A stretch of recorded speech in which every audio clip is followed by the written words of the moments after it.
Welcome back, Johns Creek physicists. Let's talk today a little bit about torque, which is basically an extension of Newton's second law. We use torque all the time. We use it very instinctively, and the formula for it is not complicated at all. And it's really just the same idea that you had with forces in Newton's second law, which is basically we just have to sum up all the forces. The only difference is instead of just talking about applying a force in one direction and applying a force in another direction, now we're going to be talking about applying torques in different directions, which means we're going to apply those forces at different places. I showed you this picture below before, and I told you that because of where the muscle attaches, the moment of inertia for the arm is different. And the moment of inertia, we'll pretend this is a rod here instead of a forearm and a hand, that the moment of inertia there would be 1/3 ml squared, which would be a pretty large amount of rotational inertia or moment of inertia. So to change directions on that can be pretty hard, which is why your muscles have to work pretty hard. Whereas if we were able to attach the muscle in the middle of the forearm, again, pretending it's a lever, that would be 1/12 ml squared. Now, the other thing that we have to take into account why our muscles have to be so big is because when we attach it there, if we want to do something, then we have to be able to apply a lot of force because that muscle attaches very close to the axis of rotation. And so if you want to pick up something that is very small, that is a long way off, then that muscle has to work pretty hard because it's so close to the joint. All right, so we'll talk a little bit more about this. We use torque all the time, like I said, and we use it in sports. One sport we use torque a lot in is rowing. And I got a couple pictures here for you to give you kind of an idea. In rowing, we basically put oars up against a fulcrum. And so we have these levers, and you put the blade or the oar in the water, and then you push up and down or back and forth on your boat. And you see there's a seat in there, and you can slide up and down. And you'll notice that where the rower grips the handle, there's a very short distance to the axis of rotation or the fulcrum or the pivot point, and then there's a very long distance out to where the oar sticks in the water. And the idea is to lever the boat past that spot. So you're just going to stick the blade in the water, and then you're going to push the boat back past that spot. And since the oar is longer over where it sticks in the water than it is where you grip it with your hands, that makes the load heavier. So instead of having a load where you can move a very large object, that was Archimedes' rule, is give me a lever and a place to put a fulcrum and I can move the world. And the idea is that if you have a very long lever, you can move anything that's heavy enough, but it's sort of reverse in this case. And the idea is that you need to find that perfect balance of being able to move fast enough and being able to be strong enough and have the endurance to move, but also you have to be strong enough to generate the power in the first place. So the first thing we'll do is we'll talk about torque and what torque really is, the formula for it, how it works, and then we'll talk about Newton's second law and how it gets applied to torque, and sort of the rotational version of Newton's second law. Then we'll talk about, like we did before with forces, when things are in static equilibrium and when things are in dynamic.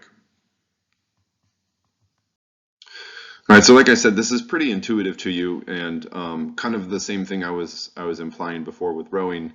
If you look down at the picture of the two people pushing on a door, if you're ever wonder, like, why do we put the handles on the door at the far end? Nobody ever wonders that because it's easier to open a door from the far side than right next to the hinge.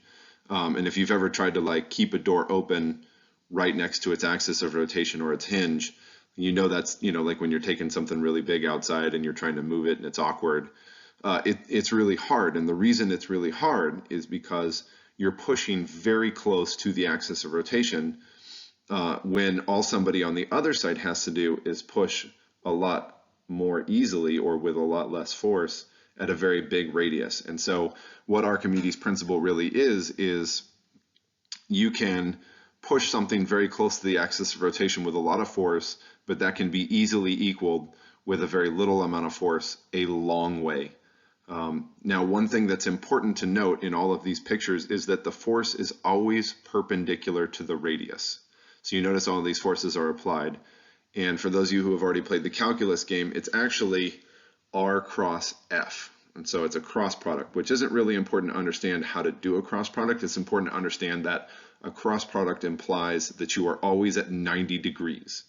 And so if you look it up in a textbook, sometimes you'll see that it's not R cross F or R times F or F times R, but it's actually F times R times sine of theta. And what they're really implying with the sine of theta is that you need to make sure that your force is 90 degrees to the radius. So torque is given with a tau, and that's equal to R times F, and you don't need the sine theta in there as long as it's at 90 degrees. So you can apply a small force at a small radius and get a small torque. You can apply a small force at a big radius and get a big torque. You can apply a big force at a big radius and get a huge torque. Now, kind of strangely enough, the SI unit for torque is newtons times meters. Some of you might remember that that is basically a joule as well. Don't get confused. So we use joules for energy, and since it's R times F, that's meters times newtons, or meters times force. So we use Newton times meter. You can still use Newton times meter for energy. Just make sure you don't get yourself crossed up with that. Okay, so probably the easiest example to think of is a merry-go-round. There used to be one of these at OC Park. It was my favorite thing in the world. They took it out obviously for safety reasons, you know, kids flying off and whatnot. But when I was a kid, we would always play with these things, and the whole idea was to spin this thing fast enough to get people to fly off, right? And so there was always one kid who was really good at spinning things, and instinctively what they were doing was applying a force more perpendicular than anything else. So you can see in the second picture on the right that by applying the torque at closer to the horizontal line gets more of the force actually acting on the radius. And where you can see, like, nobody tries to open a door or nobody tries to apply torque to anything, because you cannot apply a torque to something that is in the same direction as the radius. And so basically think of R times F times sine of 90. Sine of 90 should be 0, so there shouldn't be anything there.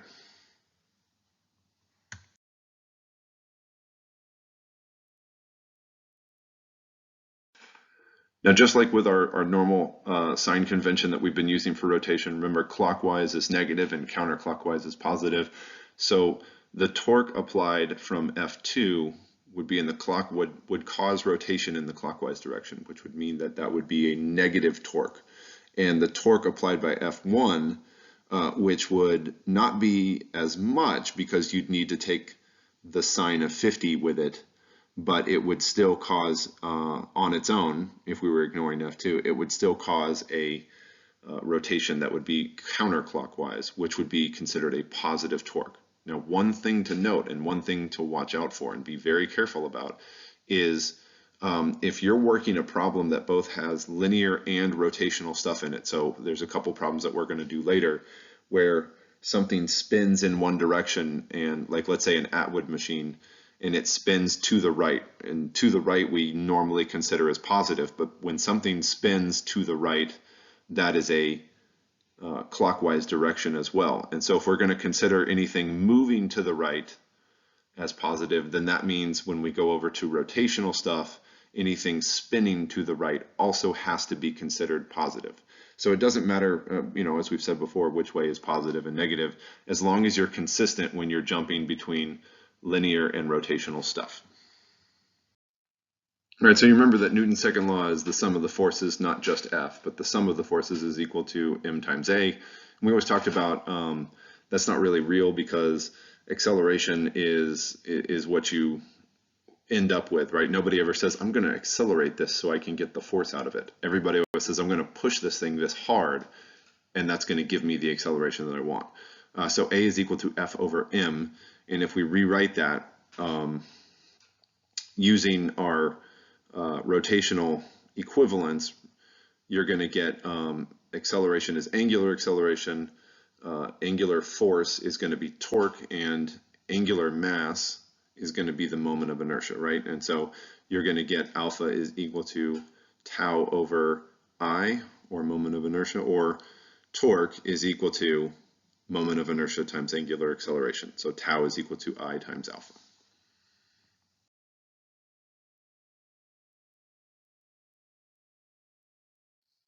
Okay, so when we had problems before, we would talk about, in forces, we would talk about needing to sum the forces in the x and sum the forces in the y, because we can't deal with anything that is in 2 dimensions. And the same thing applies if something is rotating, then we have to do some of the torques.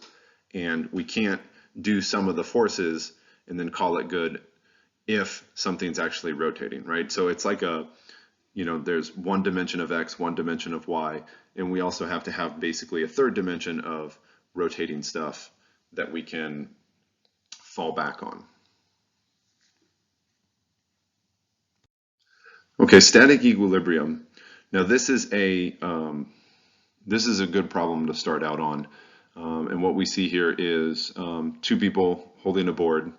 We're not going to be, binary or, gender identifying anybody here, but we have 2 people holding the board and there's some random kid right in the middle. We have no idea their backstory, so we're not going to worry too much about it. But from doing some of the forces that the force of the kid and actually the weight of the board will both press down, and then the weight of the 2 adults is going to press up, and the sum of all that is going to be 0 because the system is in static equilibrium. Now the tricky part is you also know from experience that since the kid is sitting so much closer to the right, that the force required of the person on the right is going to need to be bigger. If you've ever carried like a dead body out of somewhere before, you know that like picking somebody up by the shoulders and picking up somebody by the legs is an entirely different ask from somebody, right? And so you know that picking up the shoulders, more of their weight is up in their torso. So that person who picks up the shoulders is doing a lot more of the work. The person who's got the legs is really just there sort of helping out. And so we don't have the language with linear stuff to figure out what that is when we're trying to say, well, how much is the person on the left going to have to do and how much is the person on the right? And that's where torque comes in to tell us, okay, well, here's how much the person on the left is going to have to do, and here's how much the person on the right is going to have to do. And all you've got to do is sort of rotate between them. So the next slide is a slide of how we break down. And I want you to remember before we go to the slide that our process was do the free body diagram, and then you sum the forces in the x and you sum the forces in the y, and then you decide is it accelerating or not, and then you substitute stuff in and you solve it. Now I want you to remember that for 2 reasons. Number 1 is that when you're dealing with torque, you don't have an x or a y, but you sum the torques about your axis of rotation. Okay, and then what you do is you do your free body diagram so that you can do that. Now it's important to remember with a free body diagram, you always drew from a dot, or you drew an object and you drew the forces where they acted on the object. With an axis of rotation, when you have a free body diagram in torque, you always draw the forces where they act from. So you don't have a dot ever. So if you have let's say a board here, you would draw force 1 acting from the left and you would draw force 2 acting from the right. So you would draw the forces where they actually act from, because that matters, because it matters what the radius is going to be from the axis of rotation. Okay, so I've worked out the problem that we had above, and I actually put in an extra piece there because we had the weight of the board, and it's important to understand the weight of the board and how that plays into it too, because we can't just ignore the board. So again, I've given the steps underneath the free body diagrams, 1, 2, 3, 1, 2, 3, 4. And the extra step 1, is you need to decide on the sum of the torque side, is you need to decide where the axis of rotation is. All right, and so what we're going to do is we're going to figure out how to solve this piece by piece here. So I'm going to go with sum of the forces on the left, and I have nothing acting in the x-axis, so it's all sum of the forces in the y, right? And I get F1 and F2 acting up, and the weight of the board, which if you have a uniform object, the mass or the weight of the object always acts from the center of the object. All right, so the board, its weight is going to act from the very center of the board. And I just said the board is going to be 1/8 the weight of the kid. So I figured, like if the kid's, 40 pounds or something, then the board would be like 5 pounds, something. Who cares? Whatever. So moving on here. So if we sum the forces after we've drawn our free body diagram, I get force 1 acting up, I get force 2 acting up, the weight of the board acting down, and the weight of the kid acting down. And that should all equal to 0, right? But now I have two equations with, or I have one equation with two unknowns in it, F1 and F2, and I don't really have a way to get F1 or F2. And so what I need to do is jump over to torque and rotation. All right, so with torque, I have the same free body diagram, but I need to decide where my axis of rotation is. And so I'm going to use the left side. So I'm going to use the left end, which is F1. All right, now a piece of advice when you're picking where your axis of rotation is, and there's lots of videos out there about how to set this sort of stuff up. So if you need more and you can't get with me during a help session or get me online or something like that, there's a million videos out there for this. I bet you A+ Physics has got a good one. Khan Academy probably has a good one. But picking your axis of rotation is important because wherever you pick your axis of rotation, that force is going to create no torque because it goes through the axis of rotation.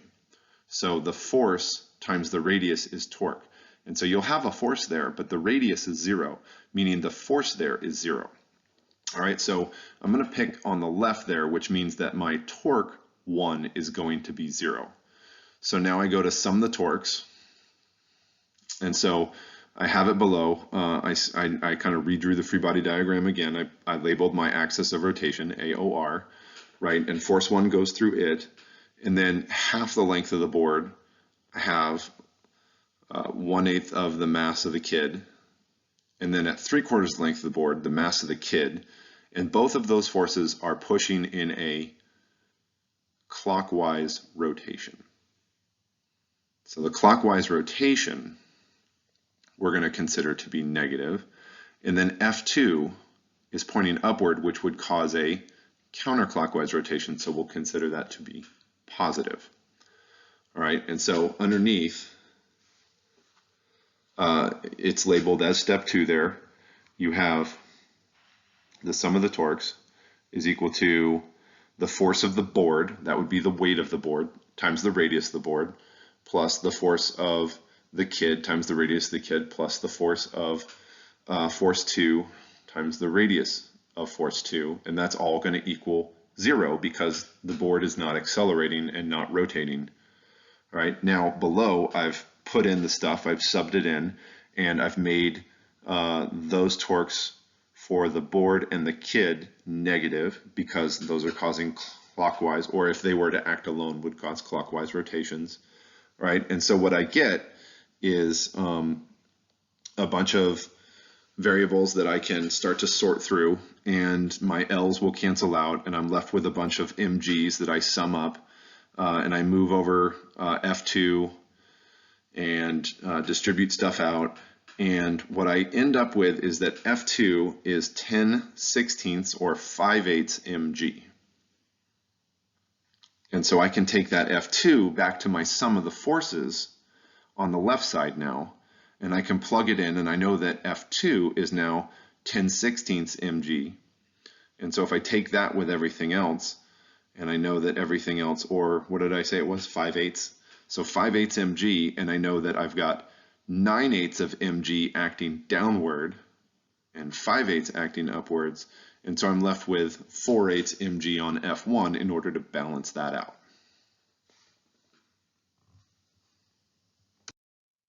Okay, now here is possibly the hardest of all the static torque problems, and this is what we call the ladder problem.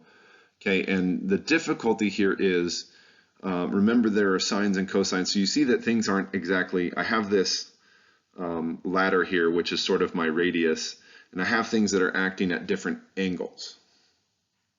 And I have two choices here. Either I can multiply everything by sine of something, or I can just take the horizontal displacements or the vertical displacements of the radiuses where they act and use them instead. So what we're going to do is we're going to solve this. And remember, now we have everything in 2D, so there's some forces that are acting in the X, there are some forces that are acting in the Y, and there's definitely some torque happening here. All right. We're going to assume that F2 is the friction down here, but you'll notice there's no F4 that's acting over here, so we're assuming the wall is frictionless. And that's one thing that's not quite put in here, but should be noted, is that we're assuming the wall is frictionless. Okay, so I have redrawn the free body diagram up in the left corner, and you'll note that I put in no friction, so we're not worried about friction there. And we've got A, which is how far the ladder is from the wall horizontally, and that is 0.7 meters, or we've labeled it as length B. And then we have A, which is the distance that the ladder makes contact with the wall vertically up from our origin point, which is 3.8 meters. All right, so we know that there's a force 3 acting out the normal force of the ladder hitting the wall, which is acting out perpendicular to the wall. And so the length of 3.8 meters is perpendicular to force 3, so we'll use that. And we know that there is the weight of the ladder, which is acting right from the middle. Okay, so let's move forward here and let's take a look here. So I'll sum the forces and I'll sum the torques. Okay, so I sum the forces in the Y and I get F1, which is pushing up, is equal, or minus mg is equal to 0. And in sum of the forces of the X, I get F2 minus F3 is equal to 0 because this thing is static. Now, F1 is equal to mg according to our sum of the forces. Great, we're done. Roll the credits, play the theme song, and we're good, right? No, because we still don't know F2 and F3. So in order to find F2 and F3, we have one equation and two unknowns, and we don't have a way to get F1 to be representative of F2 or F3 because it's in a different dimension. So we need to use torque to do that. All right, so we're going to decide on an axis of rotation. That's our step 1. And then step 2 is we're going to sum the torques. And then step 3 is we're going to decide, is this thing accelerating or is it equal to 0? And then step 4 is to solve. So I've written below that I'm going to use my axis of rotation where F1 and F2 is, which means that F2 and F1 are both 0. Because they go through the axis of rotation, their radius is 0. So I sum the torques, which means that mg would cause a clockwise rotation, and it's acting at length b, so I have a negative mg times b, plus F3, which would cause, if it were acting by itself, the ladder to move at a counterclockwise rotation, so it's positive, and that's acting at radius a, which is 3.8 meters. And what I get is all of that is equal to 0 because this ladder is in static equilibrium. So it's not accelerating, which, remember, static equilibrium means you can be moving, but you're just not accelerating. But in this case, nothing's moving and nothing's accelerating. So what I get is mgb is equal to F3 times A. And so what I get is that F3 is equal to mg b over a, and now I can take that back and substitute it into my sum of the forces in the X, and I find that F2 is going to be equal to that because, like I said, it's in static equilibrium. So just a much more simple example of everything that we've been through, just to kind of remind you, and this is an example of a mobile or something that you'd hang over a kid's bed. And that is, you know, if we have the rod there hanging from that string, you even though the drawings are sort of there to trick you, we know that M1 has to be a much bigger mass than M2. And that's because there's a very short radius and M1 is balancing out a very big radius in M2. Okay, now this one's going to be complicated, not because it's dynamic, but because, again, you're going to move between. And as I said before, if you decide something moving to the right is positive, then rotation to the right has to be positive. So in this case, they've drawn the picture and they've said that tension up is positive and that rotation of the pulley to the left is positive. But everything I've done in the problem below on the next slide is going to be opposite of that. And I did that because that's the way we've done everything in class. So don't be confused. We're going to say that the pulley rotating clockwise is positive, and we're going to say that the weight falling down is positive.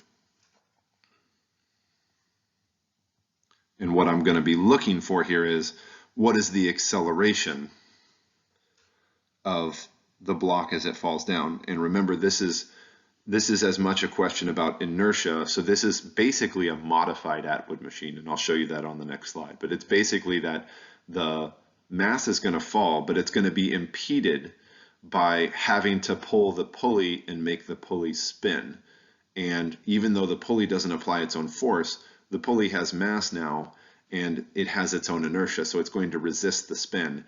And so some of the acceleration is lost in making that pulley spin. All right, so again, we'll start with what is our linear acceleration here. And I drew the free body diagram here, and I just gave some arbitrary numbers here. So the pulley has a mass of 2m, it has a radius of r, and there is a mass m hanging from a string out at radius r. Now again, directly below that, I've drawn the modified Atwood machine just to give you some linear approximation of what we're doing here. Basically, the mass is going to fall, but it's going to have to drag the 2m as if it were across a frictionless surface or something with it, right? So it's not going to fall at 9.8 meters per second squared.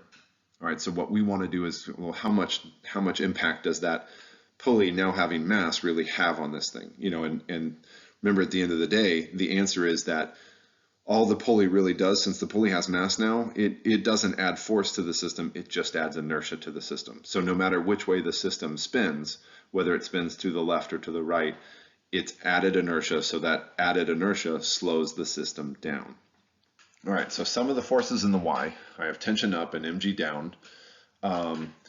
And I have noted that mg in step 1 here in summing the forces is positive, so tension acting up is negative, and that is equal to the mass times the acceleration.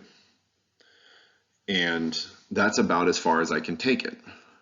And this time it's m times a because I know the pulley is falling down now, so I know it's accelerating. All right, so that's about as far as I can take that. And so I go over to this, I know there's a line underneath that, we'll get back to that in a minute.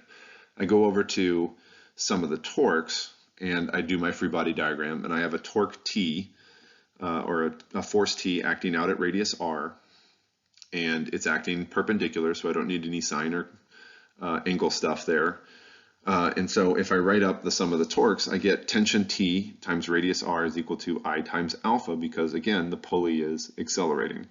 And that's all in rotational language. Now I put a negative on there just to remind you, most of the time we say something moving clockwise is negative. Oh, but I remind myself to the right is positive, so any rotation to the right also has to be positive. So in my next line, I fix that and I say, okay, plus.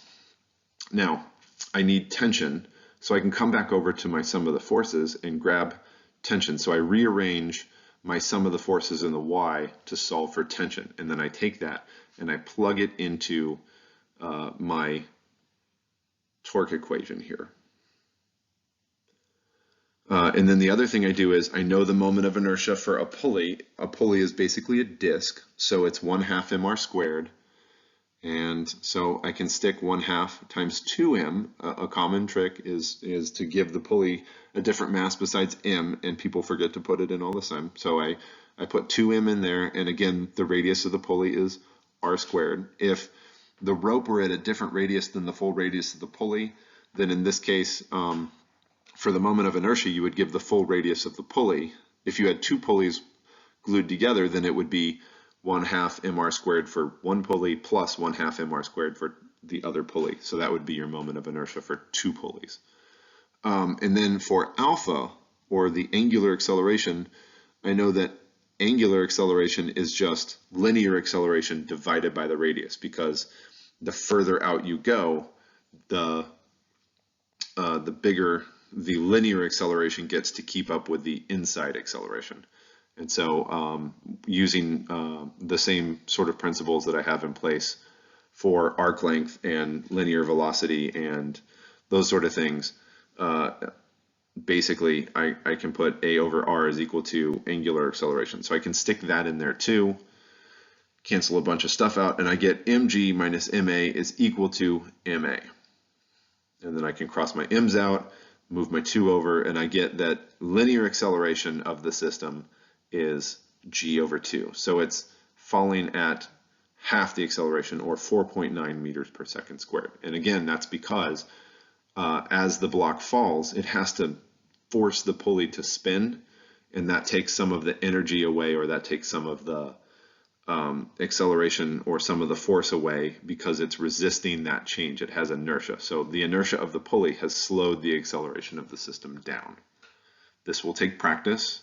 There are, again, lots of videos out there if you can't get to me on an online chat session or something like that. Just a reminder that work is equal to force times distance. And so work can also equal torque times angular displacement. And again, that assumes that the torque is perpendicular, or that the force is being applied perpendicular to the radius. And since that is all going to be in, since torque is in Newton meters already, and radians is a phony baloney unit that doesn't actually have any units to it, then this is still in Newton meters, or now we can call it joules. Work energy theorem also still applies, so the work could be equal or set equal to 1/2 I omega squared, or any number of other, like potential energy of a spring or something like that.